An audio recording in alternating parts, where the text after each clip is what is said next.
Hello, আসসালামু আলাইকুম। সবাই কেমন আছেন? চলে আসলাম আজকে দুপুরের খাবার নিয়ে। তো প্রথমেই প্লেটে গরম গরম ভাত আর নিয়ে নিলাম সাথে ভর্তা। এই ভর্তাটা ছিল সজনা পাতার ভর্তা।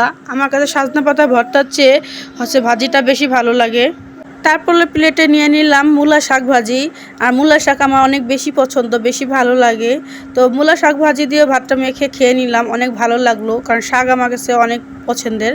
তারপর নিয়ে নিলাম, এটা পাঁচমিশালি সবজি, মানে কয়েক রকমের সবজি দিয়ে শুটকি রান্না করা হয়েছিল। এটাও খেতে বেশ ভালো হয়েছিল, অনেক মজা হয়েছিল। তো এই শুটকির তরকারি দিয়ে ভালো করে ভাতটা মেখে আমি খেয়ে নিলাম অনেক মজা করে। তারপরে প্লেটে নিয়ে নিলাম পাঙ্গাস মাছ ভুনা। পাঙ্গাস মাছটা অনেকে অপছন্দ করে, কিন্তু আমার কাছে বেশ ভালোই লাগে, কারণ এই মাছটায় কাটা নাই। তো মাছটা সাইজে অনেক বড় ছিল, এজন্য আমি ভাঙে অর্ধেকটা নিচে অর্ধেকটা রেখে দিছি।